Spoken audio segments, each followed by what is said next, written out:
अब QRMP scheme, ठीक है जी, बहुत अच्छे से सुनना और फोकस पूरा रखना बेटा। QRMP स्कीम, आपको छोटी छोटी सी बात बतानी है, ध्यान से सुनना।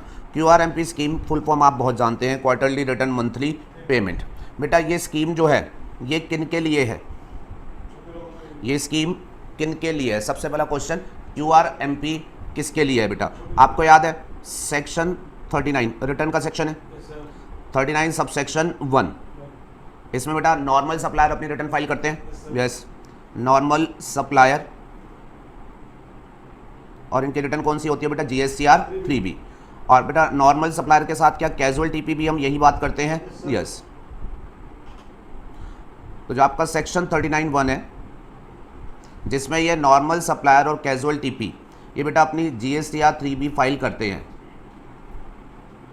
इस सेक्शन 39(1) में प्रोविज़ो है, इस सेक्शन 39(1) में प्रोविज़ो है जिसमें ये कहा गया वैसे तो इनकी रिटर्न मंथली होती है लेकिन ये लोगों को मंथली रिटर्न के कंप्लायंसेस हैवी लगते थे, तो इस वजह से हमने ये कहा कि कुछ पर्टिकुलर लोगों को हम जो होगा क्वार्टरली बेसिस पर रिटर्न फाइल करना जो होगा वो अलाउ करेंगे। तो 39(1) का जो प्रोविज़ो है बेटा, यहाँ से ये स्कीम की बात निकल करके आती है। सारी बातें समझाऊंगा मैं, टाइम लगे कोई बात नहीं। 39(1) में ये जो लोग GSTR 3B otherwise monthly file करने को बोला गया था 20 तारीख को, इन्होंने गवर्नमेंट को कहा था कि मंथली कंप्लायंसेस हैवी है, आप समझते नहीं कंप्लायंस कॉस्ट लगती है, तो आप हमें जो है कुछ ईज दो, ठीक है। तो फिर 39(1) में एक प्रोविज़ो इंट्रोड्यूस किया गया बाय द गवर्नमेंट, जिसमें गवर्नमेंट ने ये बोला जी हम एक्सेप्शन ये बना रहे हैं कि particular class of registered person को, particular class of registered person को हम जो होगा वो क्वार्टरली रिटर्न की फैसिलिटी देंगे, ठीक है। और वो क्लास ऑफ रजिस्टर्ड पर्सन कौन होंगे? तो उन्होंने बोला जी वो हम नोटिफाई करेंगे, उसका हम क्राइटेरिया फिक्स करेंगे कि हम किन लोगों को ये रियायत देना चाहते हैं। तो प्रोविज़ो क्या कह रहा था? Notified class of registered person को, notified class of registered person को क्या किया जाएगा? रिटर्न मंथली की बजाय क्वार्टरली बेसिस पर फाइल करने को बोला जाएगा। अच्छा, अब जब उन्होंने ये प्रोविज़न इंट्रोड्यूस कर दिया, पावर आ गई कि अब वो नोटिफाइड से क्वार्टरली जो है वो फाइल करवा सकते हैं। और बेटा अब इस प्रोविज़ो से पावर आने के बाद उन्होंने अब क्या किया? नोटिफाई किया। उन्होंने अब नोटिफाई किया कि कितने लेवल तक के लोगों को हम ये फैसिलिटी देंगे, और वो नोटिफिकेशन हमारे पास ये है 34/2020। तो उन्होंने ये नोटिफिकेशन जो है वो इशू किया। Just 1 minute, I think so notification number is, let me verify, notification number is this 84।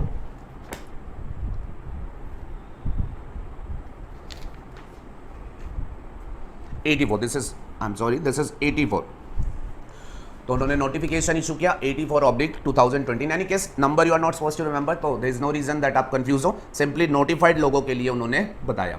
अच्छा, और एक बात बताओ बेटा, गवर्नमेंट अब ये जो फैसिलिटी देगी क्वार्टरली, ये बेटा सबको दे देगी? सबको दे देगी? नहीं, नोटिफाई। अब बेस क्या रहेगा? बेस क्या रहेगा? टर्नओवर रहेगा, यस। तो नोटिफिकेशन बेटा अकॉर्डिंगली कहता है, और शायद आपको पता भी हो, मैंने शायद कभी जिक्र भी पहले किया हो, कितने टर्नओवर वालों को ये क्वार्टरली? 5 करोड़ तक वालों को। तो ये नोटिफिकेशन बेटा जो इशू आया, इसको पढ़ रहा हूँ अब आपके साथ, कौन पर्सन एलिजिबल है क्वार्टरली रिटर्न्स के लिए, ठीक है बेटा। तो उन्होंने कहा, इस नोटिफिकेशन में लिखा registered person who are required to file return under section 39(1) GSTR 3B वालों के लिए एलिजिबिलिटी है। और उसमें से कौन से लोग, जरा पढ़ो। हाँ जी बेटा, नॉर्मल सप्लायर, कैजुअल TP, ये तो आपको पता ही है 39(1) में होते हैं। आगे पढ़ो जरा ध्यान से, जिनका एग्रीगेट टर्नओवर प्रीवियस ईयर में इज अप टू ₹5 करोड़। कौन से साल में? पिछले साल में, ठीक है। हम हमेशा छोटा या बड़ा जब चेक करते हैं टर्नओवर बेस चेक करते हैं, तो अकॉर्डिंगली पिछले साल को ही हम यूज करते हैं। तो हमने यहाँ क्या पकड़ा? 5 करोड़। जिनका भी पिछले साल का टर्नओवर 5 करोड़ तक का रहा है वो एलिजिबल होंगे। आगे एक इंपॉर्टेंट बात, who has opted for quarterly return as per rule 61A। तो बेटा दो बातें आपको ध्यान में रखनी है, दो अलग अलग बातें। नंबर 1, पिछले साल का टर्नओवर 5 करोड़ होना चाहिए, एंड सेकंड आपने ये स्कीम ऑप्ट करी हो एज पर रूल 61A। 61 एक साथ में इंट्रोड्यूस किया गया, जिसमें बताया गया कि किस तरीके से आपको ये स्कीम जो है वो ऑप्ट करनी है। तो अगर एक मेरी बात बताओ, जिसका भी पिछले साल का टर्नओवर 5 करोड़ है, क्या वो स्कीम में आ गया अपने आप बाय डिफॉल्ट? नहीं, वो बाय डिफॉल्ट नहीं आएगा। वो तब आएगा जब वो 61A ने जैसा तरीका उसे बताया है उसको फॉलो करके वो ऑप्ट करेगा। तो जब तक उसने ऑप्ट नहीं करी, भले ही वो छोटा हो, क्या वो नॉन QRMP ही बोला जाएगा? यस। ठीक है। तो ये नोटिफिकेशन से फाइनली हमारे पास ये 2 पैरामीटर्स जो हैं वो बेटा सामने आए हैं। प्लीज़ रिमेंबर, बिल्कुल आपको बाहर याद रख के जाने पड़ेंगे। फिर उसके बाद फर्दर इस नोटिफिकेशन में लिखा गया QRMP ये क्वार्टरली रिटर्न सिस्टम के लिए आपको एक कंडीशन फुलफिल करनी पड़ेगी, आपको एक कंडीशन फुलफिल करनी पड़ेगी। और वो कंडीशन ये होगी कि अगर QRMP आप बनना चाहते हो तो QRMP बनने से पहले आपकी अगर कोई रिटर्न की ड्यू डेट आ चुकी है तो वो रिटर्न वगैरह सब फॉर्मेलिटी निपटा करके आना, कोई काम पेंडिंग रख करके स्कीम में मत आना। स्कीम में आने से पहले अगर कोई रिटर्न ड्यू हो चुकी है तो वो आपके द्वारा ऑलरेडी फाइल्ड होनी चाहिए। This is the condition. पढ़ के देखो कंडीशन क्या है। Such registered person must have furnished return, बोल के पढ़े बेटा, for the preceding month as due on the date of exercising such option. तो जिस भी दिन आप अपने इस ऑप्शन को एक्साइज करेंगे, QRMP वाले ऑप्शन को आप एक्साइज करेंगे और एक्साइज करोगे 61A के हिसाब से, तो उसके हिसाब से जिस भी दिन आप एक्साइज करेंगे आपको क्या करना है, प्रीसीडिंग मंथ की रिटर्न आपकी ड्यू अगर हो चुकी है, एस ड्यू का मतलब क्या है, ड्यू अगर हो चुकी है तो वो आपने फाइल कर देनी है। आज ओके विद्या। अच्छा QRMP में आप एंट्री ले रहे हो, इससे पहले आप क्या थे, नॉन QRMP में आप एंट्री ले रहे हो तो इसका मतलब इससे पहले क्या थे, नॉन QRMP, और नॉन QRMP थे तो क्या आपका मंथली सिस्टम था। जैसे तो अगर आपकी कोई भी पीछे वाले महीने की रिटर्न ड्यू हो चुकी है तो वो आपने फाइल कर देनी है। इस वर्ड को ध्यान में रखिएगा। पिछला सारा काम जो भी ड्यू हो चुका है उसको निपटा करके आप इस स्कीम में एंट्री लेंगे। बेटा अगर आपने रिटर्न फाइल नहीं करी तो आपको फिर ये जो होगा स्कीम नहीं दी जाएगी। पहले वो निपटाओ, उसके बाद जो होगा इसके बारे में बात करो। Are you okay with this? अच्छा अब अगली बात और समझो। मान लीजिए बेटा पर्सन आ गया, सारी फॉर्मेलिटी करके स्कीम में आ गया। अब बेटा ये जो छोटा था ये जिंदगी भर छोटा रहेगा या फिर बड़ा भी होगा? बड़ा भी होगा। और ये बड़ा कब होगा? जब भी इसका टर्नओवर जो होगा वो 5 करोड़ से ज़्यादा हो जाएगा तो ये बड़ा हो जाएगा। और बेटा जैसे ही ये बड़ा हो जाएगा फिर उसको क्वार्टरली सिस्टम देना है या नहीं देना है? नहीं देना है। तो अकॉर्डिंगली उन्होंने आगे लिखा, पढ़ो अगली line. If registered person aggregate turnover crosses 5 year in current financial year, scheme में वो आ गया। अब जिस भी करंट फाइनेंशियल ईयर में उसका टर्नओवर 5 करोड़ से क्रॉस करेगा, आगे ध्यान से बोलना, he shall not be eligible for furnishing quarterly return. कब से? From first month of the succeeding quarter, from the first month of the succeeding quarter. Very important point to remember, from the first month of the succeeding quarter. जरा यहां ध्यान से देखना, मैं आपसे एक बात पूछ रहा हूं इसके बेस पर। पर्सन जो है बेटा मान लीजिए QRMP स्कीम में आ गया। अब QRMP स्कीम में ये इसने पहले क्वार्टर में काम किया, फिर इसने दूसरे क्वार्टर में काम किया। अब तीसरे क्वार्टर अभी चल ही रहा था बेटा, और नवंबर में लेट्स सपोज 12 नवंबर को इसका एग्रीगेट टर्नओवर 5 करोड़ से एक्सीड कर जाता है। 12 नवंबर को इसका एग्रीगेट टर्नओवर 5 करोड़ से एक्सीड कर जाता है। आप मुझे बताएं अब बेटा क्या होगा? 5 करोड़ से एक्सीड कर जाता है 12 नवंबर को। लाइन आपके सामने है। अब ये एलिजिबल नहीं रहेगा, बस लाइन ध्यान से पढ़ना। 12 नवंबर से ही एलिजिबल हो जाएगा, या हाँ जी, या फिर सक्सीडिंग क्वार्टर के पहले महीने से, सक्सीडिंग क्वार्टर के पहले महीने से। कहने का मतलब क्या ये क्वार्टर इसका अभी भी एज अ QRMP ही निकलेगा? यस, ये क्वार्टर इसका अभी भी QRMP ही निकलेगा। नेक्स्ट क्वार्टर के फर्स्ट डे से वो नॉन QRMP हो जाएगा। अब आप थोड़ा अप्रिशिएट करिएगा, कंपोजिशन स्कीम में ऐसा नहीं था। कंपोजिशन स्कीम में ऐसा नहीं था। कंपोजिशन स्कीम वाला 1.5 करोड़ वाला होता है, और हमने क्या बोला था, आपका जिस दिन 1.5 करोड़ से ज्यादा हो जाएगा आप उसी समय एग्जिट करोगे, आप उसी समय एग्जिट करोगे। डिफरेंस बताना था इसलिए आपसे बात करिए। कंपोजिशन स्कीम में आपको क्या करना था, जैसे ही टर्नओवर ज्यादा हुआ इमीडिएट एग्जिट था, और बोला था इमीडिएटली 7 दिन के अंदर आपको बता भी देना है। लेकिन यहां ये क्या कह रहे हैं, भाई साहब अगर बीच में एग्जिट हुआ तो इमीडिएट नहीं है, वो क्वार्टर आराम से आप गुजारो, अगले क्वार्टर से हम जो उसका होगा इंपैक्ट लेंगे। और बेटा ये एक इंपॉर्टेंट डिफरेंस है, प्लीज ध्यान में रखिएगा। आपको अब लॉजिक बोलना है, इसका लॉजिक क्या बेटा, एक बात मेरी बात ध्यान से सुनिएगा। अगर कंपोजिशन स्कीम की बात करो और कंपोजिशन स्कीम में मान लो मैं कहूं कि इसका 12 को इसका टर्नओवर एक्सीड कर गया, हमने इमीडिएट एग्जिट बोला। उसका रीजन था बेटा क्योंकि कंपोजिशन स्कीम में वो परसेंट टैक्स लायबिलिटी ज्यादा दे रहा था या कम दे रहा था? कम दे रहा था। तो हमने क्या बोला, टर्नओवर खत्म, बेनिफिट खत्म, अब नॉर्मल सप्लायर बनोगे। बेनिफिट नहीं मिलेगा, आपका टर्नओवर खत्म। लेकिन एक बात बताओ, जब आप क्यूआरएमपी में होते हो तो सोच के बताओ, क्यूआरएमपी में बेटा आपका टैक्स लायबिलिटी कम हो जाता है या सिर्फ रिटर्न फाइलिंग क्वार्टरली है, टैक्स पेमेंट तो मंथली नॉर्मली रहता है, रिटर्न फाइलिंग सिर्फ क्वार्टरली है। सो फॉर एज जो टैक्स लायबिलिटी इज कंसर्न वो नॉर्मली रहती है और वो मंथली ही ली जाती है, इसलिए उन्होंने इसके ऊपर ऐसा स्ट्रिक्ट कोई बात नहीं करी। उन्होंने बोला जी आराम से आप ये क्वार्टर जो है वो क्वार्टरली सिस्टम से निकालो।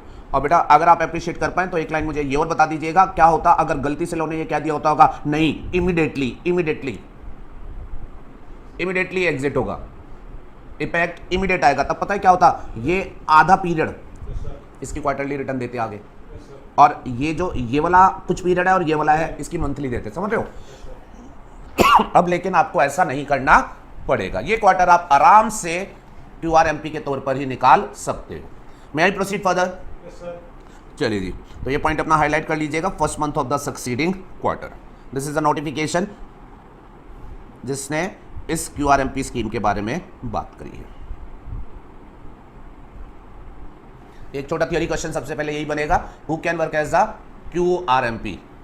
तो आपको कीवर्ड बोलने फटाफट से, कौन बेटा जिसका भी टर्नओवर पिछले साल का 5 करोड़ तक का है और जिसने स्कीम को ऑप्ट किया है, फिर रुक गए, जिसने स्कीम को ऑप्ट किया एज पर रूल 61A। अच्छा, अब एक क्वेश्चन माइंड में आपके आना चाहिए कि सर मेरा पिछले साल का टर्नओवर 5 करोड़ तक है, मान लो 2 करोड़ ही है, मैं एलिजिबल हूँ, लेकिन मेरी फाइनल एलिजिबिलिटी तब आएगी जब मैंने स्कीम को 61A के हिसाब से ऑप्ट किया। तो बेटा अगला पॉइंट जो आपको समझना है वो क्या समझना है, 61A। अब 61A क्या कहता है जरा सुनना। 61A आपको ये बताएगा कि टर्नओवर की बात अगर आप पूरी कर रहे हो तो आपको इसे किस तरीके से ऑप्ट करना है, किस तरीके से आपको इसे ऑप्ट करना है, ठीक है। चले 61A टाइटल बोलो बेटा, टाइटल क्या है, manner of opting for furnishing of quarterly return, कि अगर आप क्वार्टरली रिटर्न क्यूआरएमपी बनना चाहते हो तो आपको किस तरीके से ये ऑप्ट करना पड़ेगा, आपकी एंट्री कैसे होगी, बोल बोल के पढ़ेंगे बेटा, बहुत अच्छा पॉइंट आएगा। Registered person opting for QRMP scheme shall indicate his preference over portal electronically, underline कर ले, स्टार लगा ले, indicate his preference, shall indicate his preference over portal electronically.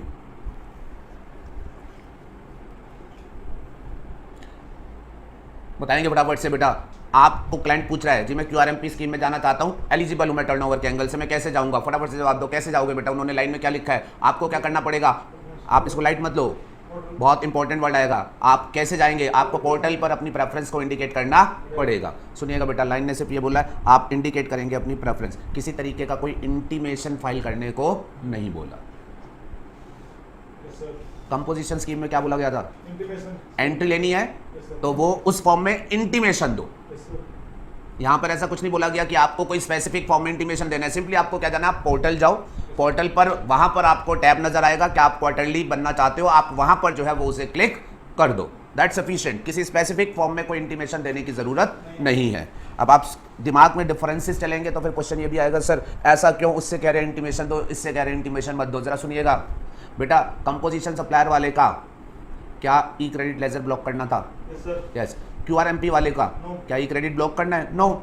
तो उसके लिए उन्होंने वो मच नहीं रखी, सिंपली पोर्टल ने कहा आप आओ डैशबोर्ड पर टिक कर दो कि हाँ मैं क्वार्टरली स्कीम में जो है वो काम करना चाहता हूँ, बात खत्म हो गई। ओके, फिर सुनिएगा अगली पॉइंट पढ़ते हैं। अब ये जो आपको पोर्टल पर इंटीमेशन देना है, ये देना कब तक है, सुनिएगा, टाइम लिमिट। वो कहते हैं पोर्टल पर ये जो आपने अपनी प्रेफरेंस बतानी है, रजिस्टर्ड पर्सन कैन ऑप्ट इन, ये सबसे इंपॉर्टेंट है बेटा, फॉर एनी क्वार्टर, किसी भी क्वार्टर के लिए वो ऑप्ट कर सकता है from first day of the second month of the preceding quarter to the last day of the first month of the quarter. आपको जो विंडो दी जा रही है वो क्या दी जा रही है, जरा ध्यान से देखिएगा, समझिएगा। नीचे बेटा मेरी ये टाइमलाइन है, अप्रैल, मई, जून, जुलाई, अगस्त, सितंबर, अक्टूबर, नवंबर, दिसंबर, जनवरी, फरवरी एंड मार्च, ठीक है जी बेटा। और मेरे 4 क्वार्टर्स अकॉर्डिंगली मैंने बना लिए बेटा। ये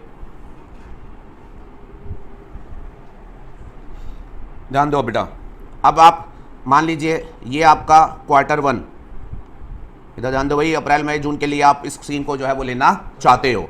तो बेटा अप्रैल मई जून के लिए अगर आप स्कीम को लेना चाहते हो, ध्यान से सुनना, आपको वो ये कहते हैं कि ये जो अप्रैल है ना, अप्रैल इस क्वार्टर का पहला महीना ये खत्म हो जाएगा, अप्रैल का पहला महीना जो होगा वो खत्म हो जाएगा। अब वो कहते हैं जी अप्रैल का पहला महीना, इसका जो लास्ट दिन है, इस दिन से लेकर के जो पीछे वाला क्वार्टर था, पीछे वाला क्वार्टर कौन सा रहा होगा बेटा? जनवरी, फरवरी, मार्च। तो पिछले वाले क्वार्टर का जो सेकंड महीना था उसका पहला दिन, पिछले वाले क्वार्टर का जो सेकंड महीना था उसका पहला दिन।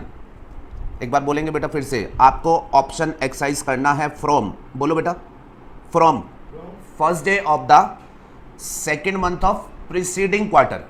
हाँ जी, क्या चीज? प्रीसीडिंग क्वार्टर के सेकंड महीने का पहला दिन, और आगे क्या लिखा हुआ है? 2 last day of the first month of the quarter. जिस क्वार्टर के लिए आप QRMP बनना चाहते हैं उस क्वार्टर के पहले महीने का आखिरी दिन।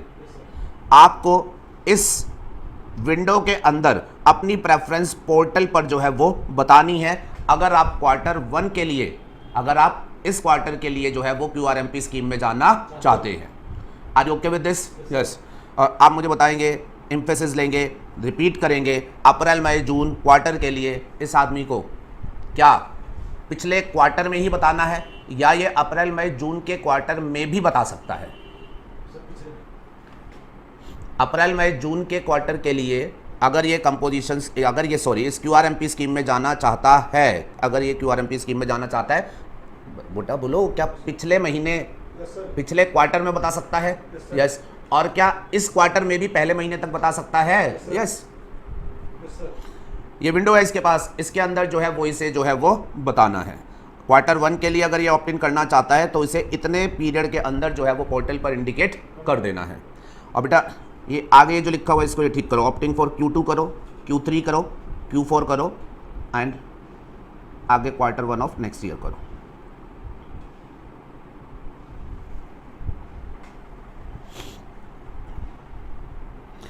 पहले क्वार्टर के लिए अगर इसे QRMP स्कीम में जाना है तो इसको जो क्वार्टर का पहला महीना है 30 अप्रैल तक ये बता सकता है। लेकिन साथ ही में वो क्या करें, अगर आपने इस क्वार्टर से पहले भी बता दिया तो भी जो है वो काम चल जाएगा। और बेटा पहले भी कब तक? बहुत पहले नहीं, क्या करें, पिछले क्वार्टर के सेकंड मंथ के पहले दिन तक।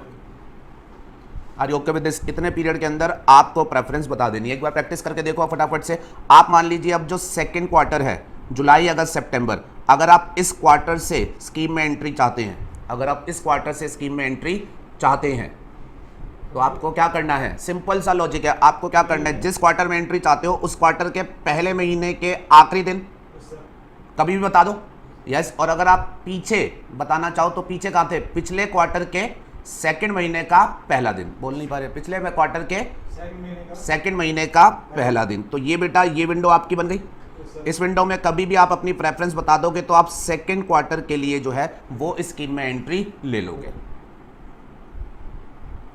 प्रैक्टिस जारी रखें, बार बार बोलेंगे, ये लैंग्वेज रट जाएगी। तीसरे क्वार्टर के लिए एंट्री लेना चाहते हो तो जिस क्वार्टर के लिए एंट्री लेना चाहते हो उसके पहले महीने के आखिरी दिन में बता दो।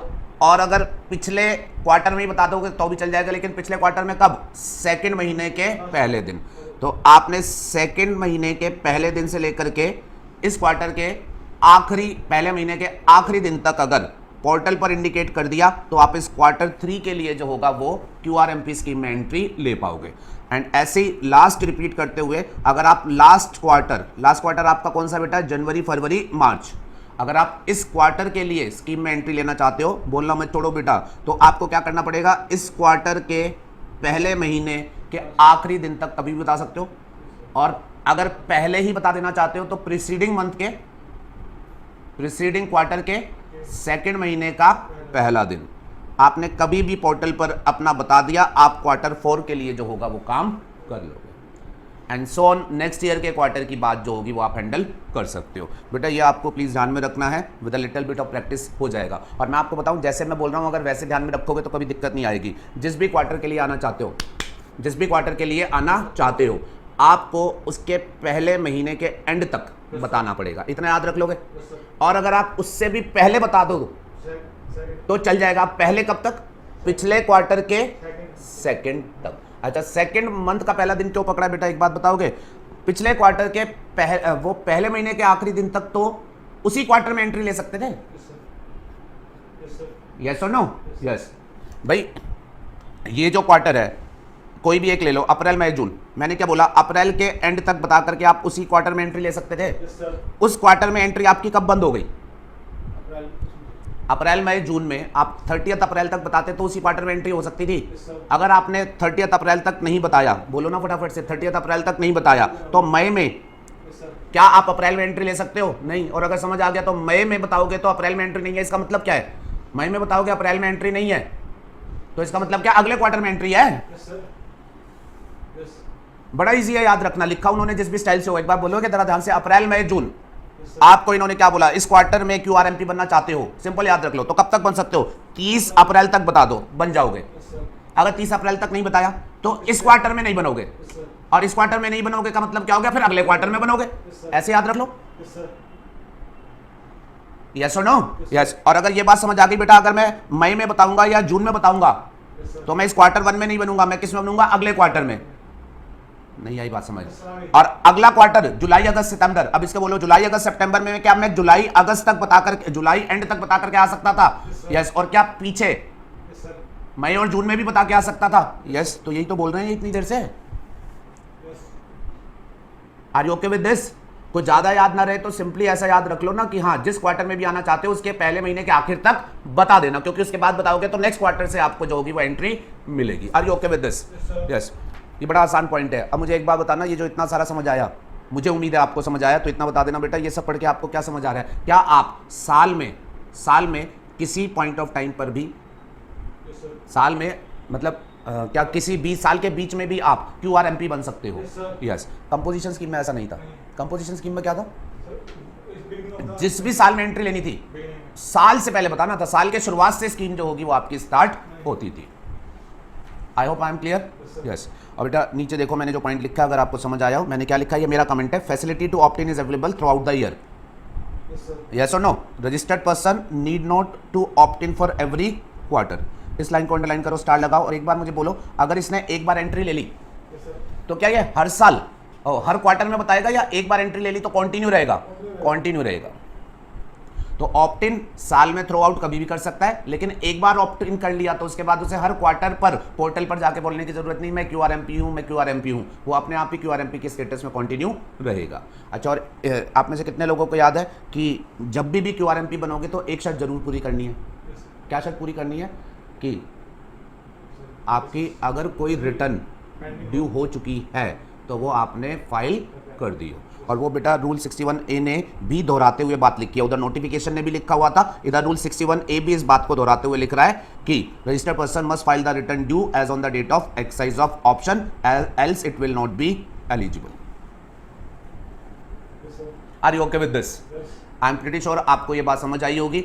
अब बेटा एक बहुत इंपॉर्टेंट बात बता रहा हूँ, सुनिएगा। सीबीआई से पूछा गया, एक आदमी 2 जगह रजिस्टर्ड है, ध्यान दे, एक आदमी 2 जगह रजिस्टर्ड है, मल्टीपल रजिस्ट्रेशन है, अलग अलग स्टेट में, स्टेट वाइज रजिस्ट्रेशन का कंसेप्ट होता है, दिल्ली और पंजाब में। और सीबीआईसी से पूछा गया, मैं चाहता हूं कि इनमें से एक जगह पर मैं क्वार्टरली सिस्टम में आ जाऊं, दूसरी जगह पर मैं नॉर्मली रहूं। और सीबीआईसी ने बेटा क्लैरिफिकेशन दी, ऐसा पॉसिबल है, आप अगर एक जगह क्यूआरएमपी लेना चाहते हैं तो वो भी आप कर सकते हैं। ये इंपॉर्टेंट है बेटा, स्टार लगा लीजिएगा इस पर, सीबीआईसी क्लैरिफिकेशन एग्जाम में पूछा जा सकता है। वो कह रहे हैं जी, जो डीम्ड डिस्टिंक्ट पर्सन होते हैं वो क्यूआरएमपी स्कीम को ऑप्ट कर सकते हैं जीएसटीएन वाइज, मतलब दिल्ली के लिए ले लो, पंजाब के लिए, मतलब ऐसा पॉसिबल है। Place of business separately registered but with same PAN में मेक डिफरेंट चॉइसेस। इस पॉइंट को मैंने स्टार इसलिए लगवाया, इनफैक्ट डबल स्टार लगा लो बेटा, क्योंकि कंपोजिशन स्कीम में ये सुविधा नहीं होती। कंपोजिशन स्कीम में ये सुविधा नहीं होती। कंपोजिशन स्कीम में ये लिखा हुआ है कि अगर कंपोजिशन स्कीम में आओगे तो as a whole all over India basis पर आओगे, लेकिन यहां पर ये डिफरेंस है, प्लीज ध्यान में रखिएगा। अच्छा, अब एक बात और बता दो, आप क्यूआरएमपी स्कीम में आ गए, जिंदगी भर क्यूआरएमपी स्कीम में रहोगे? नहीं। कब तक रहोगे? ठीक है। अच्छा, 5 करोड़ की लिमिट क्रॉस नहीं हो रही, बट आपका मन बदल रहा है, मुझे नहीं काम करना, तो क्या आप जा सकते हो? यस। तो यहाँ भी बेटा 2 एग्जिट होंगे। कौन कौन से? एक मैंडेटरी और एक वॉलंटरीली। मैंडेटरी का मतलब टर्नओवर एक्सीड कर गया, एग्जिट करना ही पड़ेगा, और वॉलंटरीली का मतलब एक्सीड नहीं कर रहा बट मेरा मन जो है वो चेंज हो रहा है। अच्छा, मुझे मैंडेटरी एग्जिट के बारे में बताओ। मैंडेटरी एक्सीड, अगर आपका टर्नओवर एक्सीड कर गया तो आपको बाहर जाना ही पड़ेगा। और उसका इंपैक्ट कब से आएगा, इमीडिएट या अगले क्वार्टर से, अगले क्वार्टर से। तो बेटा अब जरा पढ़ो, अगले पॉइंट्स पढ़ो। पहले में तो आपने सीखा कि आप स्कीम में एंट्री ले गए, अब आगे उन्होंने क्या लिखा है, स्कीम कब तक चालू रहेगी, QRMP scheme once opted shall remain available so long as registered person remains eligible, जब तक आप एलिजिबल हो स्कीम में काम कर सकते हो। अगला पॉइंट डिसकंटिन्यूटी, तो डिसकंटिन्यूटी में दो बात आ गई बेटा, एक आप वॉलेंटरीली डिसकंटिन्यू कर रहे हैं और दूसरा मैंडेटरी डिसकंटिन्यू हो रही है। पहले मैंडेटरी पढ़ लो क्योंकि आपने ऊपर भी समझा था। मैंडेटरी के लिए वो क्या कहते हैं, बोलो बेटा फटाफट से, वो मैंडेटरी डिसकंटिन्यू कब होगी, जब उसका टर्नओवर 5 करोड़ से ज़्यादा हो जाएगा। और बोलनी है ब्लाइंड, ऐसे आदमी को वो क्या कह रहे हैं, such person shall opt for furnishing of return on monthly basis. जब टर्नओवर ज़्यादा हो जाएगा तो अब इसको क्या करना है, इसको मंथली बेसिस वाले चीज को जो है वो ऑप्ट करना पड़ेगा। और बेटा कैसे, पोर्टल पर जाकर के अगेन इसे बोलना है कि आज से मैं QRMP नहीं हूं। और बेटा ये कब से इफेक्टिव होगा, from the first month of the quarter succeeding the quarter during which ATO exceed 5 crore. ये हमने कर लिया था, यस। अब ऊपर वाला जो पॉइंट है, ऊपर वाला पॉइंट वॉलेंटरीली डिसकंटिन्यूएशन, इसमें वो कहते हैं आपका टर्नओवर एक्सीड नहीं हो रहा बट आपका स्कीम छोड़ने का मन है, तो आप किसी भी पॉइंट ऑफ टाइम पर जो है आप इस स्कीम को छोड़ सकते हैं। आपको छोड़ते टाइम अगेन पोर्टल पर जाकर के अपनी प्रेफरेंस बतानी पड़ेगी कि अब आप QRMP के तौर पर काम करना नहीं चाहते, और जिस तरीके से एंट्री ली थी, जिस तरीके से एंट्री ली थी उसी टाइम के हिसाब से आपको जो होगा वो एग्जिट भी करना है, उसी टाइम के हिसाब से एग्जिट भी करना है। नीचे जरा मेरे इस पॉइंट को समझना बेटा, मान लीजिए ये हमारा रजिस्टर्ड पर्सन है जो कि QRMP में जो था वो काम कर रहा था, और ये इसका बेटा पहला क्वार्टर है, अप्रैल मई जून, ठीक है। इसने अप्रैल मई जून में एज अ QRMP बेटा जो है वो काम किया है, ठीक है। अब इसके बाद जो इसका अगला क्वार्टर था, इसका टर्नओवर एक्सीड नहीं किया पर इसका छोड़ने का मन है, तो बेटा जिस तरीके से एंट्री के लिए बोला था ना उसी तरीके के लिए एग्जिट बोलते हैं। अगर क्वार्टर 2 में छोड़ने का मन है, अगर क्वार्टर 2 में छोड़ने का मन है तो क्वार्टर 2 का जो पहला महीना है ना, इस महीने के एंड तक, इस महीने के एंड तक आप बता दो आप इसे छोड़ सकते हो। अच्छा, अगर आपने इस महीने के एंड तक नहीं बताया, आगे बताया, तो फिर आप इस क्वार्टर के लिए नहीं छोड़ पाओगे, अगले क्वार्टर के लिए जो होगा वो छोड़ पाओगे, ठीक है। तो कहने का मतलब क्वार्टर 2 के लिए आपको छोड़ने के लिए कब तक बताना है, क्वार्टर 2 के लिए कब तक बताना है, क्वार्टर 2 के पहले महीने में बता दो, या पिछले क्वार्टर के सेकंड या थर्ड मंथ में आप बताओगे, तो यस और नो, यस। यहां भी बेटा इसको रेक्टिफाई करो, opt out for quarter 2, opt out for quarter 3, opt out for quarter 4 and opt out for quarter 1 of next year.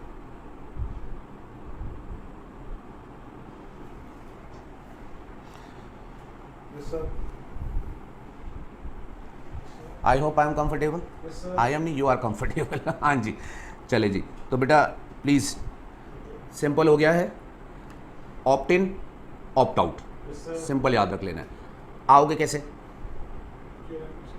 QRMP scheme में आओगे कैसे, कोई इंटीमेशन है आने का या सिंपली पोर्टल पर बताना है, पोर्टल पर जाओगे कैसे, पोर्टल पर बताना है, कोई इंटीमेशन नहीं है। कंपोजिशन स्कीम में बात अलग थी भाई, वहाँ इंटीमेशन से आते थे, इंटीमेशन से जाते थे, डिफरेंस क्लियर है। फिर उसके बाद यहाँ पर जब आप आओगे तो बेटा किसी भी क्वार्टर के लिए आओगे, फिर रुक गए, किसी भी क्वार्टर के लिए आओगे, ठीक है। अब क्वार्टर के लिए कैसे आओगे, क्वार्टर के पहले महीने के एंड तक बता देना, या फिर पिछले क्वार्टर के 2 महीने जो थे उनमें अगर बताया तो चलेगा, चल सकता हूँ, यस। अच्छा चलिए, ये बात हो गई। अब एक मिसलेनियस बात जो है वो सुनो, बस लगभग पैकअप होने वाला है, एक मिसलेनियस बात वो सुनो। बेटा एक आदमी नया नया रजिस्टर्ड हुआ है, हाँ हाँ नया नया रजिस्टर्ड हुआ है, उसका टर्नओवर अभी 20 लाख को क्रॉस किया, उसने रजिस्ट्रेशन लिया। वो पूछ रहा है क्या मैं रजिस्ट्रेशन के टाइम पर ही अगर आपको बोल दूं, सुनिएगा ध्यान से, क्या मैं रजिस्ट्रेशन के टाइम पर ही अगर आपको बोल दूं तो क्या आप मुझे डायरेक्टली QRMP स्कीम में रजिस्टर कर लोगे, क्या आप डायरेक्टली मुझे QRMP स्कीम में रजिस्टर कर लोगे। तो आपको यहाँ पर ध्यान में रखना है बेटा, कंपोजिशन स्कीम में तो उसे डायरेक्टली कर लेते थे, बट QRMP स्कीम में ऐसे प्रोविजन नहीं है। वो कहते हैं जी आपको पहले नॉर्मल पर्सन के तौर पर ही रजिस्टर्ड किया जाएगा, नॉन QRMP के तौर पर ही, हाँ। लेकिन अगर आपने रजिस्ट्रेशन लेने के बाद हमें ये जो ऑप्ट इन का तरीका है ये with in the time limit follow कर दिया तो फिर आपको जो होगा QRMP के तौर पर जो होगा वो हम रजिस्टर्ड कर लेंगे। आप कोशिश करना, मैं आपसे एक सिचुएशन दे रहा हूं, आप बताना कि क्या ये व्यक्ति को जो है QRMP का रजिस्ट्रेशन मिल पाएगा। सुनो बेटा, मान लो ये एक पर्सन है राम, इसने नया नया बिजनेस स्टार्ट किया और इसका टर्नओवर बेटा मान लो 20 लाख को क्रॉस करता है 5 अक्टूबर को।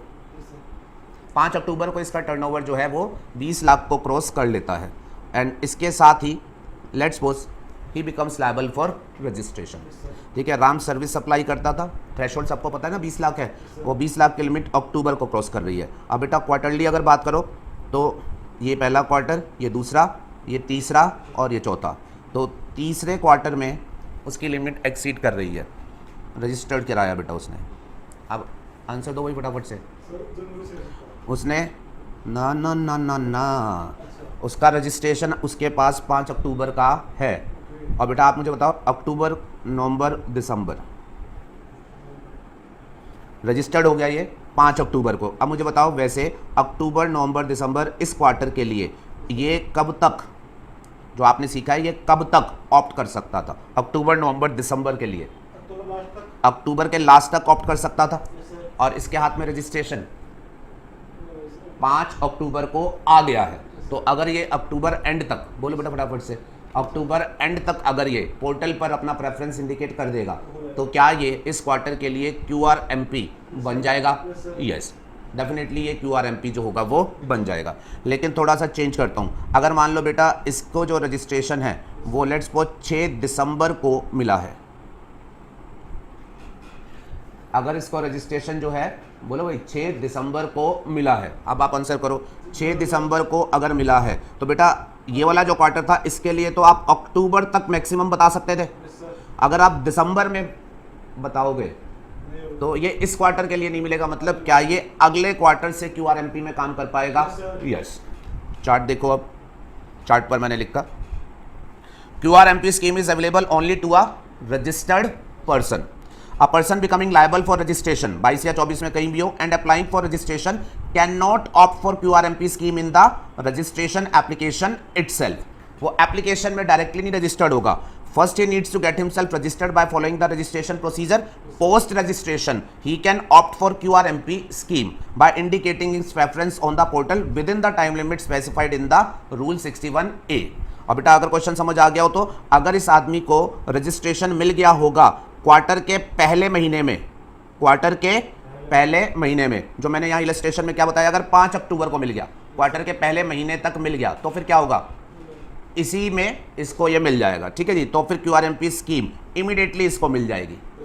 लेकिन अगर इसको क्वार्टर के पहले महीने के बाद मिला होगा तो फिर QRMP स्कीम, यहाँ कैन नॉट लिखो, can not be opted for this particular quarter, then it can not be opted for this particular quarter. चलिए बेटा, अब ये नीचे एक इलस्ट्रेशन जो है इसके थ्रू ये सारी पैकिंग अप कर लेते हैं।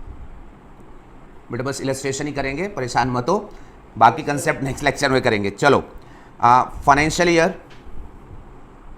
वैसे तो इलस्ट्रेशन में आपको होमवर्क में देता, बट कोई बात नहीं, 5-10 मिनट लगा लो, एडिशनल काम कर लेते हैं आपके लिए, मेरा पेन है। फाइनेंशियल ईयर 1-2, ठीक है, इसमें वो क्या कह रहे हैं, इसका एग्रीगेट टर्नओवर जो है वो 5 करोड़ तक है। ठीक है, और इस आदमी ने रजिस्ट्रेशन इस साल में कराया कब है, 1 फरवरी 2000, 1 फरवरी 1 फरवरी 20x2। ठीक है बेटा, अब सुनना, अब इस क्वेश्चन के हिसाब से जरा ध्यान देना, इस आदमी ने रजिस्ट्रेशन कब कराया बेटा, फरवरी में। फरवरी का मतलब लास्ट क्वार्टर चल रहा है, कौन सा, जनवरी से मार्च वाला। अब इस आदमी ने रजिस्ट्रेशन करा लिया, अभी आपसे कहता है जी मैं जनवरी से मार्च वाले इस क्वार्टर में ही QRMP के तौर पर काम करना चाहता हूं। बेटा क्या ये कर पाएगा? जनवरी से मार्च वाले क्वार्टर में अगर इसे QRMP बनना था तो फिर इसको वो प्रेफरेंस कब तक बता देनी चाहिए थी, जनवरी एंड तक। जनवरी एंड तक अगर नहीं बताई तो बात यहां खत्म हो गई। अब अगर बताओगे तो आगे काम कर पाओगे, इस वाले क्वार्टर में तो आप QRMP नहीं बनोगे। यस और नो? यस। तो मैंने क्या लिख दिया, इस वाले क्वार्टर में इसे वो रेगुलर मंथली के तौर पर जो होगा वो काम करना पड़ेगा। QRMP इज नॉट अवेलेबल, क्यों? क्योंकि ये जो क्वार्टर है ये इसका रजिस्टर्ड पर्सन के तौर पर 1 फरवरी से स्टार्ट हुआ है। हाँ, अगर इसको रजिस्ट्रेशन जनवरी में मिल जाता तो फिर बात अलग होती। Are you okay with this? Yes. तो चलो खैर, अभी ये रेगुलर के तौर पर जो होगा वो काम करेगा, मंथली फॉर्मेलिटी करेगा, फरवरी की मंथली करेगा, उसके बाद मार्च की मंथली करेगा। और बेटा आगे बोलो, अब इसके बाद नया साल स्टार्ट हो गया।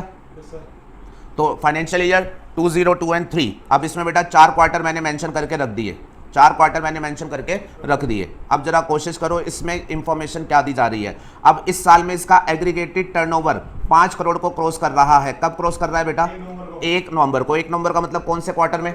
3 में। यहाँ कहीं इसका टर्नओवर जो है वो इसको क्रॉस कर रहा है। और क्या लिखा हुआ है? इस साल में रजिस्टर्ड पर्सन क्या चाहता है कि वो क्यूआरएमपी के तौर पर काम करे क्वार्टर 1 में एंड क्वार्टर 2 में। और क्या लिखा हुआ है? लेकिन वो क्वार्टर 3 में क्या काम करना चाहता है? रेगुलर। ठीक है। और वो क्या कहता है? अगेन क्यूआरएमपी में आना चाहता है क्वार्टर 4 में। ये उसकी चाहते हैं कि यहाँ क्यूआरएमपी रहूँ, यहाँ क्यूआरएमपी रहूँ, यहाँ रेगुलर बन जाऊँ और फिर वापस से क्यूआरएमपी बन जाऊँ। तो अब जो डाटा है उसको एनालिसिस करते हुए आपने आंसर देना है। जरा फटाफट से बताना, नए साल में जब वो पहले क्वार्टर में क्यूआरएमपी के तौर पर काम करना चाहता है, तो फिर जरा बताओ, पहले क्वार्टर में क्यूआरएमपी के तौर पर वो काम करना चाहता है, तो सबसे पहले बोलो इसका पिछले साल का टर्नओवर क्या 5 करोड़ के अंदर है? यस, मतलब एलिजिबल तो ये है। अब लेकिन इस क्वार्टर में अगर ये क्यूआरएमपी के तौर पर काम करना चाहता है तो आराम से बताना इसको कब तक बता देना चाहिए? अप्रैल एंड तक। अप्रैल एंड तक बता देगा तो काम चल जाएगा। यस। और बेटा अगर इसने पिछले क्वार्टर में फरवरी या मार्च में बताया होगा तो फरवरी या मार्च में बताने पर पिछले क्वार्टर में तो नहीं मिला होगा, तो फरवरी या मार्च में बताने पर भी इसे क्या इस क्वार्टर में क्यूआरएमपी बना दिया जाएगा? यस। तो मैंने क्या लिखा, ये अपना ऑप्शन इस क्वार्टर के लिए कब तक एक्सरसाइज कर सकता है? 1 फरवरी से पकड़ के 30 अप्रैल तक कभी भी वो पोर्टल पर जो होगा वो इंडिकेट कर देगा। देन इन दैट सिचुएशन वो जो होगा वो यहाँ पर आ जाएगा। Are you okay with this? अच्छा, और एक शर्त पूरी करनी पड़ेगी, अगर यहाँ पर ये क्यूआरएमपी में आना चाहता है तो जो भी रिटर्न आखिरी ड्यू बनी होगी ऑप्शन एक्सरसाइज करने के टाइम तक वो जो होगी वो इसे फाइल करनी पड़ेगी, वो इसे फाइल करनी पड़ेगी। एज एन एग्जांपल, अगर ये 27 अप्रैल को ऑप्शन एक्सरसाइज कर रहा है, 27 अप्रैल को कर सकता है ना बेटा, अप्रैल एंड तक। अगर ये 27 अप्रैल को कर रहा है तो बेटा 27 अप्रैल तक क्या मार्च की रिटर्न ड्यू हो गई होगी?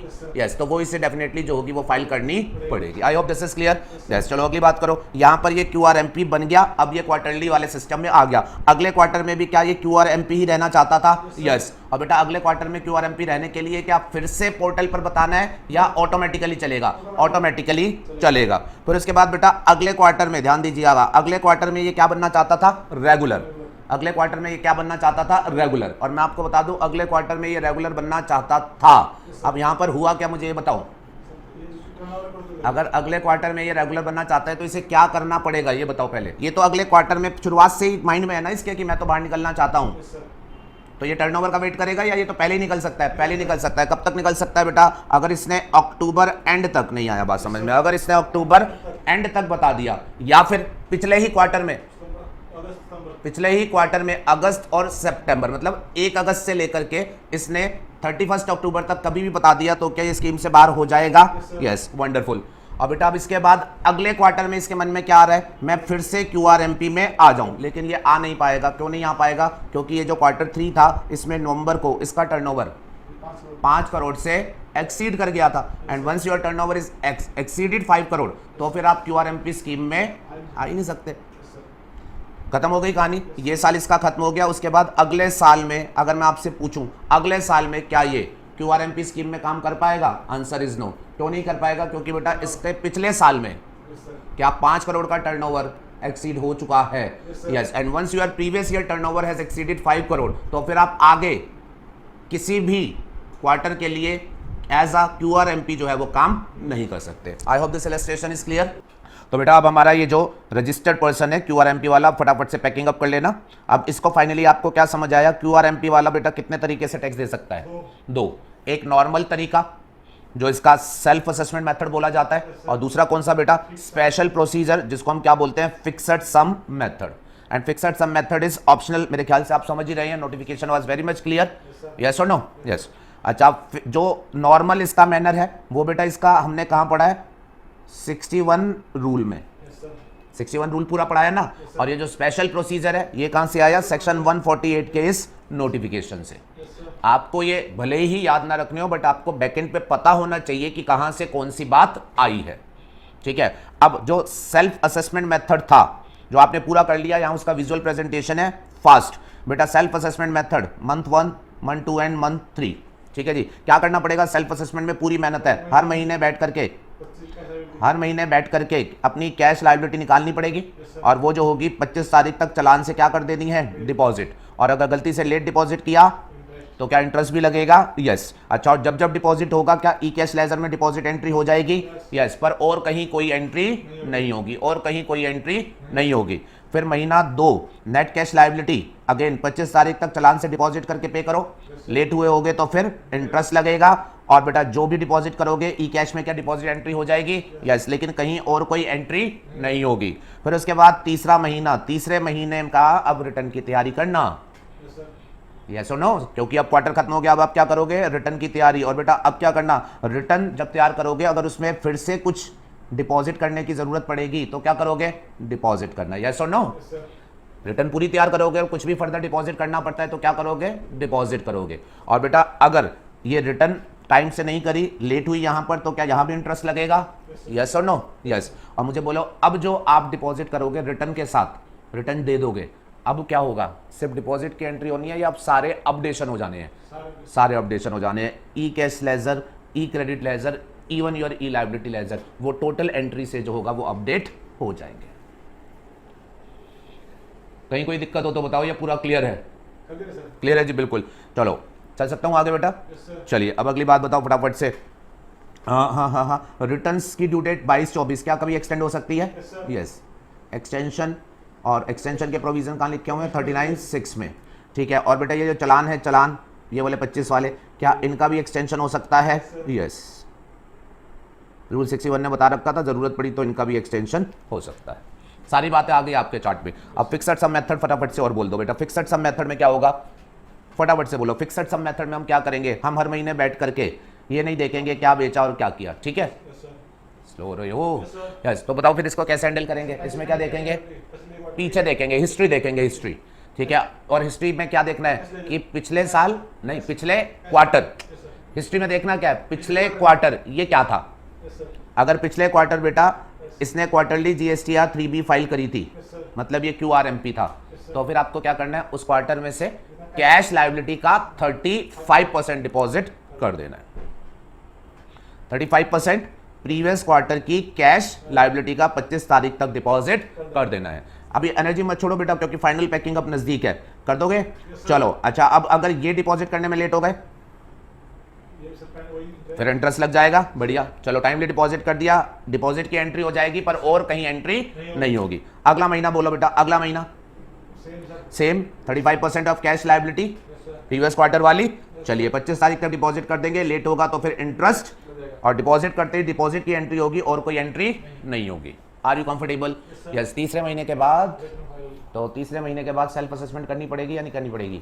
करनी पड़ेगी, बिल्कुल करनी पड़ेगी भाई साहब। क्यों? क्योंकि अब तो आपकी रिटर्न तैयार होनी है। तो बेटा ये जो सारा खेल है जैसे पहले 2 महीने का है, ठीक है ना? तीसरे में तो इन एनी केस एंड में सेल्फ असेसमेंट करोगे, और अगर वहां भी कुछ डिपॉजिट करने की जरूरत पड़ी तो फिर आप डिपॉजिट कर दोगे, बिलेटेड हुआ तो फिर इंटरेस्ट भी लगेगा, और अब की बार रिटर्न गई है तो सब कुछ अपडेट हो जाएगा। ठीक है। और अगर पिछला क्वार्टर जो था वो क्वार्टरली रिटर्न वाला था ही नहीं, क्योंकि पर्सन जो था वो मंथली रिटर्न फाइलर था, तो फिर हमने क्या करना है? उसका उस क्वार्टर का लास्ट मंथ जो सबसे करीब होगा, है ना, उसमें क्या कैश पे किया था 100%, वो उठा करके जो है वो अपने को पे कर लेना है with the same consequence. Are you okay with this? Yes. अच्छा, अब इसमें पता है एक क्वेश्चन जो है वो ये बनेगा बेटा, फिक्स्ड सम मेथड में आपने जो पे किया है वो हिस्टोरिकल डाटा को यूज किया, ये जो पेमेंट होगी वो एक्चुअल से क्या वेरी करेगी? अटक गए? यस और नो? यस। और वो क्या वेरी क्या करेगी? कम होगी या ज्यादा होगी या दोनों हो सकता है? दोनों हो सकता है। अब मान लो ये कम है, मान लो ये कम है।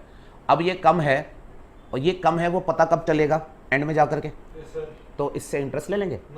डेफिनेटली वो तो गलत हो जाएगा ना, क्योंकि वो आदमी क्या बोलेगा अगर ज्यादा है तो नहीं होगा ना। तो उन्होंने इस बात को लेकर के बाद में क्लैरिफिकेशन इशू करी, जिसमें उन्होंने बोला कि भाई साहब हमने आपको 35% बोला, 35 आपने टाइम से दे दिया, बात खत्म, एंड में कुछ भी निकले हम आपको परेशान नहीं करेंगे। हाँ, अगर वो जो 35% 25 तक देना था, अगर वो 25 को ना देके 28 को बोल देते तो 3 दिन का लेते। I hope this is clear to everyone. ठीक है। अब ये जो स्पेशल प्रोसीजर है, स्पेशल प्रोसीजर वाला ये जो बेटा बॉक्स बनाया हुआ है, ये नीचे जरा आ जाओ जरा, ये स्पेशल प्रोसीजर को उठा करके ये जो सेकंड वाला बॉक्स है इसके साथ कनेक्ट कर लो, फटाफट से समझ आ जाएगा मैंने क्या लिखा है। For the first 2 month of the quarter, Yes, sir. For the first 2 months of the quarter, registered person can either opt for self-assessment or fixed sum method for any or both of his 2 months. Yes or no? Yes. बेटा वो दोनों महीने self assessment में निकाल दे, ऐसा हो सकता है, दोनों फिक्स सम में निकाल दे, ऐसा हो सकता है, एक में ये और एक में वो, ऐसा भी हो सकता है। मैं आपको पढ़ा करके आया हूँ, वेरी इंपॉर्टेंट थिंग। बस लगभग कंप्लीशन के दहलीज पर है, अगर आप यहां तक तसल्ली से हो तो। यस और नो? यस। अब बेटा छोटा क्वेश्चन आपके लिए, मान करते हैं कि आपको सब समझ आ गया है। बेटा मान लीजिए ये व्यक्ति कहता है मैं फिक्स सम मेथड से जाना चाहता हूं। तो फिक्स सम मेथड से लेट्स सपोज इसने क्वार्टर हैंडल करना है और बेटा ये इसका पहला महीना है। तो बेटा फिक्स सम मेथड क्या कहता है? आपने कोई कैलकुलेशन तो करी नहीं होगी, हिस्ट्री देखनी है, ठीक है? तो हिस्ट्री देख लो और हिस्ट्री के हिसाब से चालान बनाओगे। और इस केस में बेटा आप जो चालान बनाओगे असेस करके नहीं बनाओगे, आप क्या बनाओगे? बैक के बेस पर।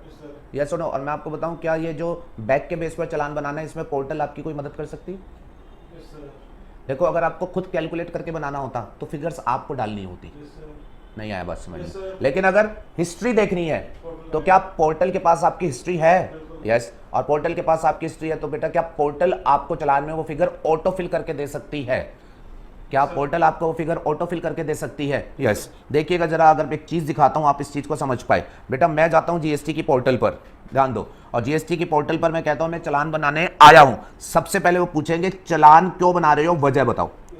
और ये मैंने आपको समझाया था कि वो आपसे पूछेगा क्या मंथली पेमेंट करने आए हो या अदरवाइज चालान बना रहे हो।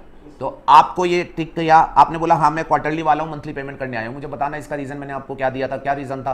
क्योंकि ये जो भी पैसा अभी आप डिपॉजिट करोगे ये वो ब्लॉक करके रख लेगा अपने पास, इसको आपको हैंडल करने नहीं देगा जब तक आपकी रिटर्न फाइल नहीं होती। बताया था कि नहीं? यस। तो आपने ये कह दिया हाँ मैं क्वार्टरली वाला हूं और ये डिपॉजिट करने आया हूं। फिर देखो बेटा उसके बाद उसने आपसे अगला पॉइंट क्या पूछा है, देख लो। जैसे ही आपने इसे क्लिक किया ये आपसे पूछा है चलान टाइप, और आप मुझे बताना अगर इन बातों का आपको मतलब समझ आ रहा हो। 35% चलान ये लिखा हुआ आ रहा है पोर्टल पर, वो लिखा हुआ है चलान ऑन सेल्फ असेस मेथड। मतलब आप समझ पा रहे हो? अगर आपने इससे टिक किया तो आप क्या कह रहे हो? मैं सेल्फ असेसमेंट मेथड वाला हूं, ठीक है, और मैं फिगर भरूंगा। और अगर आपने इसको टिक किया 35% चलान वाले को, तो आप क्या कह रहे हो कि भाई साहब मैं स्पेशल प्रोसीजर वाला हूं, फिक्स सम वाला। और उस केस में बेटा क्या होगा? आपको फिगर नहीं भरनी, वो क्या करेगा? आपको प्री फिल्ड चालान जो होगा वो अवेलेबल करा देगा। पोर्टल खुद चेक कर लेगी कि पिछले क्वार्टर में ये क्यूआरएमपी था या नहीं था, बताओ। अगर क्यूआरएमपी होगा तो बता रखा होगा पोर्टल को, तो पोर्टल खुद चेक कर लेगी। और पोर्टल क्या करेगी? साथ में उस क्वार्टर की लायबिलिटी भी देख लेगी और उसका 35% प्रीफिल कर देगी। और अगर पिछले क्वार्टर में ये नॉन क्यूआरएमपी होगा तो बेटा पोर्टल क्या करेगी? क्वार्टर उठाएगी या महीना, और उसका पूरे का पूरा जो होगा वो प्रीफिल्ड कर देगी। अब आपको चार्ट में लिखी हुई बात समझ आनी चाहिए। मैंने यहां क्या लिखा है, ये ब्लू कलर वाली बात स्टार लगा लेना, समझ आ गई हो तो।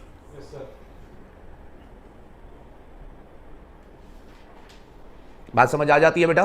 यस। फिक्स सम मेथड में आपको इस तरीके से जो होगा वो प्री फिल्ड चालान बेसिकली जो होगा वो अवेलेबल कराया जाएगा। Are you comfortable? 110%। ये लास्ट वाला जो बॉक्स है important, inapplicability of special procedure fixed sum method in certain cases. कुछ केसेस में आप फिक्स्ड सम मेथड को यूज नहीं कर पाएंगे। नंबर 1 न्यूली रजिस्टर्ड पर्सन, और वो क्यों नहीं कर पाएगा? क्योंकि पिछला डाटा ही नहीं होगा। एज नो प्रीवियस क्वार्टर या previous month of which tax liability can be use for making tax payment. Second point छोड़ दो, अभी थर्ड पढ़ रहे हो। इसके अलावा रजिस्टर्ड पर्सन नहीं ले पाएगा, कौन सा? Who have not filed a return for 1 complete tax period preceding such month. ठीक है जी? यस। और बेटा इसके एग्जांपल में एक छोटी सी करेक्शन कर लेना। For example if a person has taken registration for 15th, इसे दिसंबर करो, दिसंबर। अगर किसी पर्सन ने 15 दिसंबर को रजिस्ट्रेशन कराया और उसने क्यूआरएमपी स्कीम को ऑप्ट किया, 15 दिसंबर करना है, 15 दिसंबर। अच्छा, अब दिसंबर 15 का मतलब ये वाला क्वार्टर हो गया बेटा, अक्टूबर नवंबर दिसंबर। अब अगर उसने 15 दिसंबर को बेटा रजिस्ट्रेशन कराया है, तो जो सीखा है मुझे बोलना, 15 दिसंबर को रजिस्ट्रेशन अगर उसने कराया, वो रजिस्टर्ड पर्सन बना और उसने क्यूआरएमपी स्कीम ली, तो बेटा पहले तो ये बताओ क्यूआरएमपी स्कीम उसे इस दिसंबर ये वाले क्वार्टर की मिली होगी या आगे वाले की मिली होगी? आगे वाले की। तो उसने जनवरी फरवरी मार्च बेसिकली इसके लिए कंपोजिशन स्कीम ली होगी। यस सुनो। अच्छा अब सुनना बेटा, अब हम क्या कह रहे हैं जरा ध्यान से सुनो। अब बेटा ये जब यहां गया होगा, दिसंबर में रजिस्ट्रेशन लिया होगा, तो सबसे पहले बोलो दिसंबर में क्यूआरएमपी स्कीम क्यों नहीं मिली? दिसंबर में क्यूआरएमपी स्कीम क्यों नहीं मिली? क्योंकि ऑप्ट वाली है। ठीक है जी, दिसंबर में नहीं मिली। ये यहाँ क्या रहा होगा? Non QRMP. आगे वाले के लिए क्या ये क्यूआरएमपी बन गया होगा? यस। अब इसमें ये बताओ जो समझा, इसमें वो क्यूआरएमपी तो बन गया होगा। Self assessment method, fix sum method, बोलो। सेल्फ असेसमेंट मेथड तो चल जाएगा, लेकिन फिक्स सम मेथड जो होगा वो नहीं चलेगा। क्यों? क्योंकि कंप्लीट टैक्स पीरियड वाली बात को ये पूरा नहीं कर रहा। तो मैंने क्या लिखा? देखो मैंने लिखा ही can not opt for special procedure for October to December. यहाँ बेटा वो अक्टूबर टू दिसंबर में स्पेशल प्रोसीजर ऑप्ट नहीं कर सकता, बल्कि बेटर पता है क्या लिखना होगा?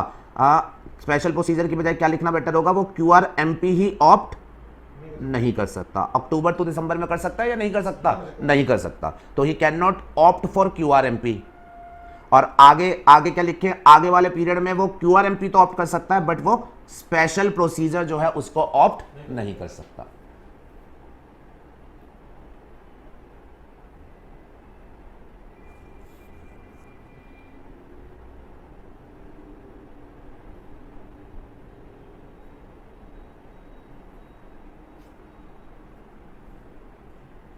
लॉजिक क्लियर रहेगा क्या? Yes sir.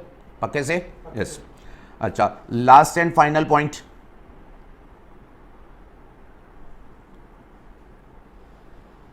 सुनना बेटा अब ध्यान से, लास्ट एंड फाइनल पॉइंट, बड़ा सिंपल सा पॉइंट बोलूंगा, फटाफट से बोल देता हूं आपको। अब बेटा मान लीजिए ये पर्सन जो है ये यहां रजिस्टर्ड है फाइनेंशियल ईयर 20x1 20x2,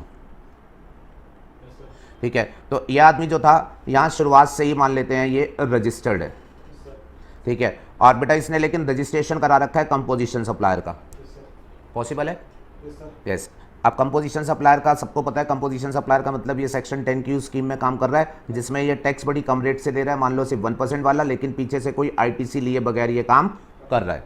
और बेटा अब जरा थोड़ा सा इसकी हैंडलिंग बताओ। अब इसने जब ये काम किया होगा तो बेटा इसको क्वार्टरली टैक्स पेमेंट करनी होती है। यस। तो ये क्वार्टरली टैक्स पेमेंट करते हुए चल रहा था और इसको रिटर्न अपनी एनुअल देनी होती है। यस। कौन सी थी इसकी? GSTR 4, जो इसे 30 अप्रैल तक जो है वो देनी होती है। बेटा इसने ये साल ऐसे गुजार लिया, ठीक है। अब इसके बाद इस साल को गुजारने के बाद लेट्स सपोज अगले साल में भी ये कंपोजिशन स्कीम के तौर पर जुलाई तक काम करता है, और मान लो जुलाई में इसका जो काम है वो एक्सीड कर जाता है, तो बेटा कंपोजिशन सप्लायर के लिए मैंने क्या बताया था? जैसे ही काम एक्सीड हो जाएगा क्या ये तुरंत कंपोजिशन स्कीम से बाहर हो जाएगा? यस। तो ये बन गया रेगुलर सप्लायर, ठीक है। ये रेगुलर सप्लायर बन गया बेटा। और अब ये क्या फाइल करेगा? GSTR 3B। और GSTR 3B फाइल करते टाइम इसके पास अब दिमाग में क्या बात आएगी कि मंथली करूं या फिर क्वार्टरली करूं, ठीक है। अब बताओ बेटा ये जुलाई में, जुलाई का मतलब Q2 में बाहर हुआ है, और इसके मन में आया है कि मैं QRMP में चला जाऊं। जा सकता है कि नहीं जा सकता? नहीं सर। बेटा क्वार्टर कौन सा है आपका? जुलाई अगस्त सितंबर, जुलाई अगस्त सितंबर, और ये जुलाई में बाहर हुआ है। जुलाई में क्यों टाइम लगा रहे हो बेटा? जुलाई अगस्त सितंबर के लिए QRMP में कब तक आ सकते हो? जुलाई एंड तक आ सकते हो ना। तो ये जुलाई में ही बीच में बाहर हुआ है, तो क्या ये QRMP में आ सकता है? यस। तो बेटा ये QRMP में आ गया। पोर्टल पर इसने बता दिया मैं QRMP में आना चाहता हूँ। अब QRMP में आ गया। अब QRMP में आने के बाद अब ये कह रहे हैं अभी तो जुलाई का टैक्स देना है ना बेटा, जुलाई में ही आ गया ये तो। अब इसने कहा कि मुझे जुलाई का टैक्स पेमेंट समझाओ। कितने मेथड हैं? दो। कौन कौन से? Self assessment method and fixed sum method. Self assessment method and fixed sum method. Self assessment में तो इसे क्या करना पड़ेगा? जुलाई की बैठ करके सारी कैलकुलेशन करके देनी है। कर लेगा अगर जाएगा तो। अच्छा, फिक्स्ड सम मेथड में क्या करना है? फिक्स्ड सम मेथड में क्या करना है? Historical data. Fixed sum method में क्या करना है? Historical data. मुझे बोलो इसका हिस्टोरिकल डाटा है या नहीं है? नहीं, इसका हिस्टोरिकल डाटा नहीं है। ये जीएसटी पर कोई हिस्ट्री नहीं रखता है या रखता है? रखता है। ये बिल्कुल जो है बेटा हिस्ट्री रखता है। और स्पेशल पॉइंट सुनिएगा, अब ये हिस्ट्री रखता है और इसने पिछले क्वार्टर में टैक्स भी पे किया होगा। इसने पिछले क्वार्टर में टैक्स भी पे किया होगा, लेकिन प्लीज ध्यान में रखिएगा इसने पिछले क्वार्टर में टैक्स जरूर पे किया होगा, लेकिन बहुत कम टैक्स पे किया होगा, बहुत कम टैक्स पे किया होगा। अब उस कम टैक्स को अगर बेस बना करके हमने इधर नॉर्मल टैक्स पेयर से टैक्स भरवाया तो क्या ये गलत हो जाएगा? यस। ठीक है, तो प्लीज आप ध्यान में रखिएगा, अगर पर्सन पीछे कंपोजिशन सप्लायर रहा होगा अगर पर्सन पीछे कंपोजिशन सप्लायर रहा होगा तो उसका हिस्टोरिकल डाटा हम फिक्स्ड सम मेथड में यूज नहीं कर पाएंगे, क्योंकि वो लायबिलिटी जो होगी वो बड़ी कम हो जाएगी। और मैं आपको यहां इसका अब जो लीगल बेस बताऊंगा वो ध्यान से सुनना। स्पेशल प्रोसीजर नोटिफिकेशन क्या कह रहा था, एक रजिस्टर्ड पर्सन स्पेशल प्रोसीजर के लिए एलिजिबल नहीं होगा unless he has furnished the return for a complete tax period. और बेटा द रिटर्न का मतलब क्या हो गया, सेम रिटर्न। सेम रिटर्न का मतलब क्या हो गया, जीएसटीआर 3B। प्रोवाइडेड दैट के हिसाब से एक पर्सन एलिजिबल नहीं होगा जब तक उसने पीछे भी जीएसटीआर 3B ना भरी हो। अब पीछे ये व्यक्ति जो है वो जीएसटीआर 3B वाला है ही नहीं, तो अकॉर्डिंगली ये यहां पर फिक्स्ड सम मेथड के लिए एलिजिबल नहीं होगा। तो अकॉर्डिंगली फिक्स्ड सम मेथड एक और केस में नहीं मिलेगा। कब नहीं मिलेगा, जब वो पर्सन पीछे वाले पीरियड में क्या था, कंपोजिशन सप्लायर। जब वो पर्सन पीछे वाले पीरियड में क्या था, कंपोजिशन सप्लायर। ये बेटा मैंने सेकंड पॉइंट के तौर पर लिखा हुआ है। फाइनल मैंने लिखा अगर रजिस्टर्ड पर्सन वो कंपोजिशन से स्विच होकर के स्विचिंग ओवर कर रहा है कंपोजिशन से रेगुलर स्कीम में, तो वो रेगुलर स्कीम में आ गया, क्यूआरएमपी भी बन गया, लेकिन उसको ये स्पेशल प्रोसीजर नहीं मिलेगा। और रीजन क्या है, क्योंकि उसके प्रीवियस क्वार्टर की टैक्स पेमेंट जो होगी वो लोअर रेट से रही होगी। तो ये अल्टीमेट आपको समरी बना के दे दी बेटा, 3 केसेस में special procedure fixed sum method नहीं मिलता। क्या नया हो, रीजन हिस्ट्री नहीं है, रजिस्टर्ड है लेकिन पीछे कंपोजिशन है तो नहीं मिलेगा क्योंकि लोअर टैक्स है। और तीसरा क्या बोला था, रजिस्टर्ड है पीछे वो नॉर्मल ही है लेकिन एक कंप्लीट टैक्स पीरियड के लिए वो रजिस्टर्ड नहीं है। Are you okay with this?